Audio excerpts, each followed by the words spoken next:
নমস্কার বন্ধুরা, লাউ দিয়ে তো অনেক রকম রেসিপি তৈরি করে খেয়েছেন, তবে আজ আমি আপনাদেরকে গ্রেটার দিয়ে গ্রেট করে লাউয়ের দুর্দান্ত একটা রেসিপি তৈরি করে দেখাবো। যারা লাউ পছন্দ করেন না তারাও কিন্তু এই রেসিপিটা তৈরি করলে চেয়ে চেয়ে খাবে, এটুকু বলতে পারি। লাউয়ের এই দারুণ স্বাদের রেসিপি তৈরি করে নেওয়ার জন্য প্রথমেই দেখুন আমি এখানে অর্ধেকটা লাউ নিয়ে নিয়েছি। এখানে আমি গোল লাউ ব্যবহার করছি, আপনারা চাইলে লম্বা বা অন্য যে কোনো লাউ ব্যবহার করতে পারেন।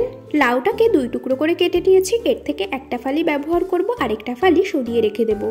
যেই লাউটা রেসিপিতে ব্যবহার করব সেই লাউয়ের খোসাটাকে সুন্দরভাবে একটা পিলারের সাহায্যে ছাড়িয়ে নিচ্ছি। আপনারা চাইলে বটি বা ছুরির সাহায্যে লাউয়ের খোসা ছাড়িয়ে নিতে পারেন, তবে খোসা খুব বেশি মোটা করে ফেলবার প্রয়োজন নেই, একদম পাতলা করে লাউয়ের খোসা ছাড়িয়ে নিলাম।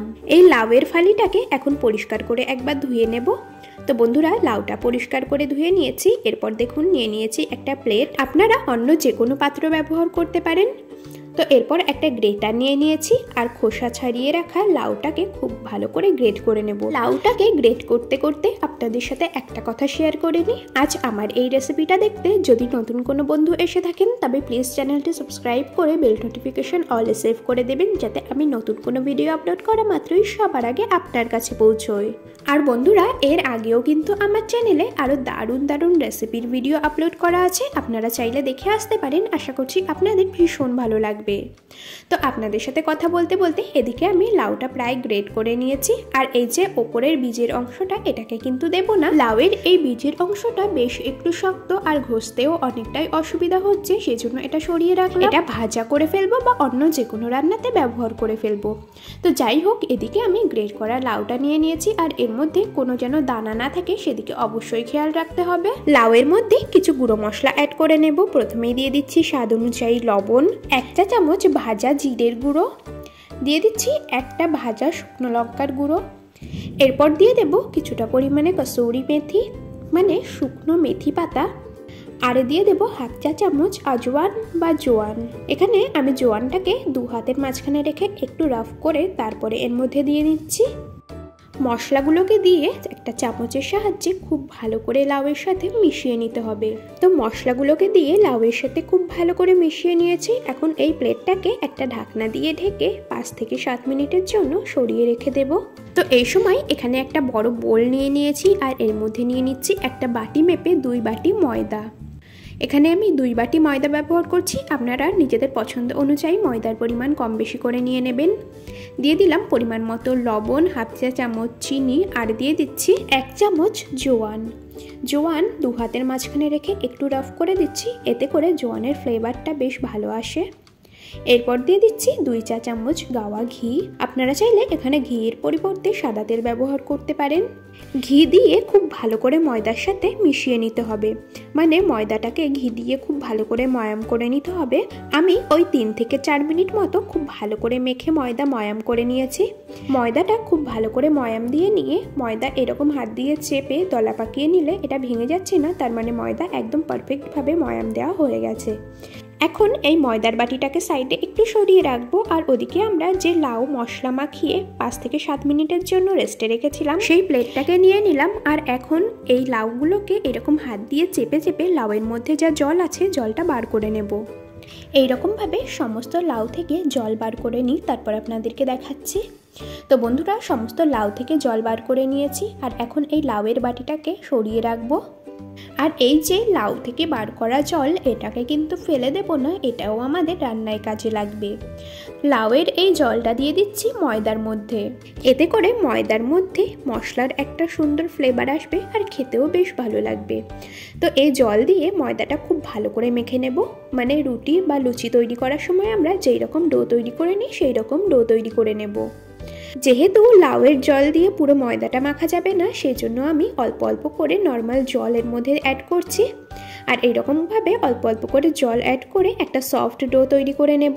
তো বন্ধুরা, ময়দার ডোটা দেখুন তৈরি করে নিয়েছি। ডোটা খুব বেশি নরম করা যাবে না, আবার খুব বেশি শক্ত তৈরি করা যাবে না, নর্মাল রুটি পরোটা তৈরি করার ডো এখানে তৈরি করে নিতে হবে। এরপর দেখুন এই ডোর উপরে আমি সামান্য পরিমাণে সাদা তেল খুব ভালো করে মাখিয়ে নিচ্ছি, যাতে এটা ড্রাই না হয়ে যায়। এই ময়দার ডোটাকে একটা ঢাকনা দিয়ে ঢেকে 30 মিনিটের জন্য রেস্টে রেখে দেব। আপনাদের হাতে যদি সময় কম থাকে তবে আপনারা 10 বা 15 মিনিটের জন্য রেস্টে রাখতে পারেন।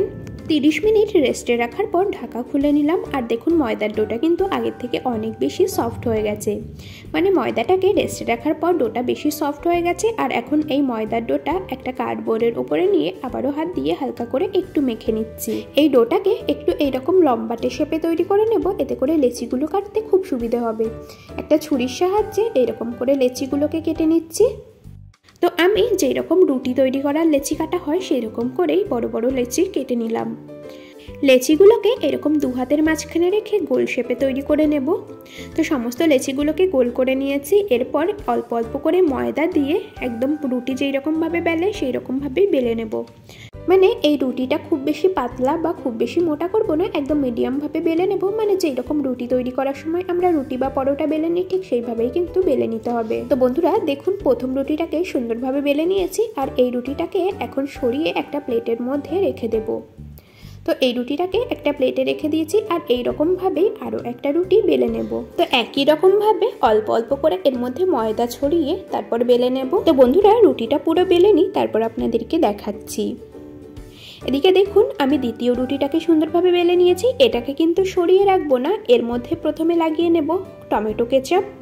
এখানে আমি চা চামচের 2 চামচের মতো টমেটো কেচাপ পুরো রুটিতে লাগিয়ে নিলাম।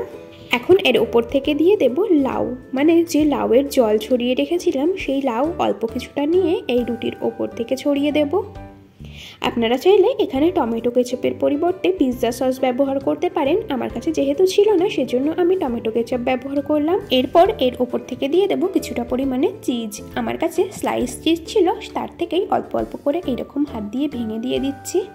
আপনারা অন্য যে কোনো চিজ ব্যবহার করতে পারেন, আর বাড়িতে যদি চিজ না থাকে তবে নাও দিতে পারেন।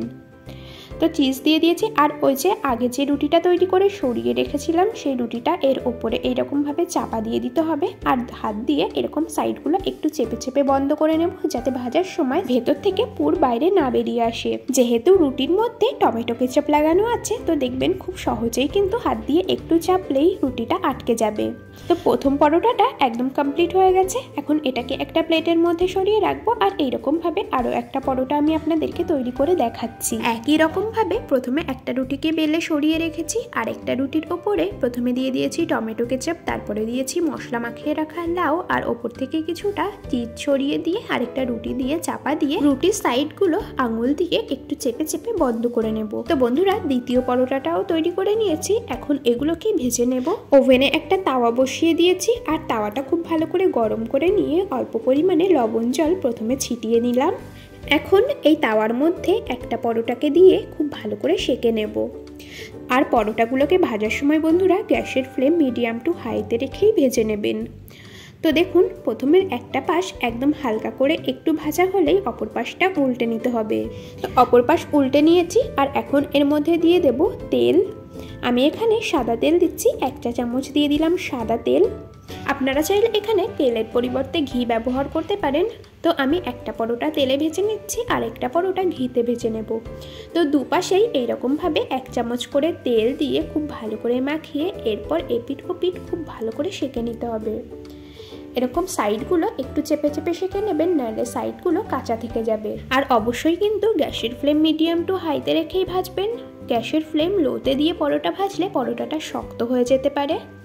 তো বন্ধুরা দেখতেই পাচ্ছেন বেশ লালচে রং করে কিন্তু ভেজে নিয়েছি। আপনারা চাইলে এর থেকে একটু হালকা করে ভেজে নিতে পারেন, তবে আমার পরোটা একটু লালচে রং করে ভাজলেই খেতে বেশি ভালো লাগে। তো বন্ধুরা প্রথম পরোটাটা তৈরি করে তুলে নিলাম একটা প্লেটে। আর দ্বিতীয় পরোটাটা তাওয়াতে দিয়ে দিয়েছি। আর একই রকমভাবে এপিঠ ওপিঠ খুব ভালো করে সেঁকে নেব। প্রথমে নিচের পাশটা হালকা করে ভেজে নিয়ে উল্টে নিলাম। আর এখন এই পাশে দিয়ে দেব ঘি। আমি 1 চা চামচ দিয়ে দিলাম ঘি দিয়ে এরপর অপর পাশটা আবারও উল্টে নেব। আর এই পাশেও দিয়ে দেব 1 চামচ ঘি। এইরকমভাবে সাইডগুলো একটু চেপে চেপে লাল করে ভেজে নেব। পরোটা ঘিতে ভাজলেই খেতে বেশি ভালো লাগে। তো আপনারা নিজেদের পছন্দ অনুযায়ী ঘি বা সাদা তেল যে কোনো কিছুতে ভেজে নিতে পারেন। তো দেখুন দ্বিতীয় পরোটাটা কত সুন্দর করে ভেজে নিয়েছি, আর দেখতেও কিন্তু ভীষণ লোভনীয় লাগছে। দ্বিতীয় পরোটাটাও ভাজা হয়ে গেছে। এখন এটাকেও তুলে প্লেটের মধ্যে নিয়ে নেব। গরম গরম এই পরোটা খেতে এত অসাধারণ লাগে, আপনারা না খেলে হয়তো বুঝতেই পারবেন না। তো বন্ধুরা, পরোটার ওপর থেকে আমি আরও 1 চামচ মতো ঘি দিয়ে খুব ভালো করে মাখিয়ে নিলাম। দুটো পরোটাতেই ঘি মাখিয়ে নিয়েছি। আর আজকের এই লাউয়ের পরোটা আমি টক দই আর টমেটো কেচাপের সাথে পরিবেশন করে নিলাম। আপনারা চাইলে গ্রিন চাটনি বা অন্য যে কোনো ঝাল আচার বা অন্য যে কোনো সসের সাথে পরিবেশন করতে পারেন। টক দইয়ের সাথেও এই পরোটা খেতে কিন্তু দুর্দান্ত লাগে। তো বন্ধুরা, এই পরোটার মাঝখানটা দেখাচ্ছি, দেখুন কতটা সুন্দর লাগছে। আর লাউগুলোও কিন্তু খুব ভালোভাবে সেদ্ধ হয়ে গেছে আর চিজগুলো খুব ভালোভাবে মেল্ট হয়ে গেছে।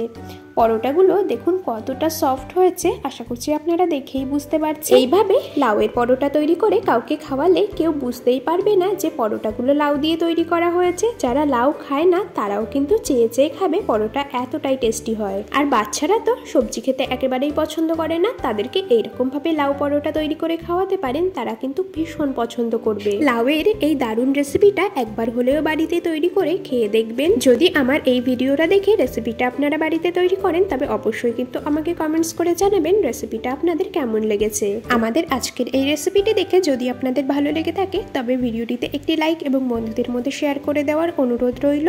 আমার সকল বন্ধুদেরকে অসংখ্য ধন্যবাদ জানিয়ে আজ এখানেই শেষ করছি। আবার দেখা হবে পরবর্তী কোনো রেসিপির সাথে। ততক্ষণ সকলে ভালো থাকবেন, সুস্থ থাকবেন।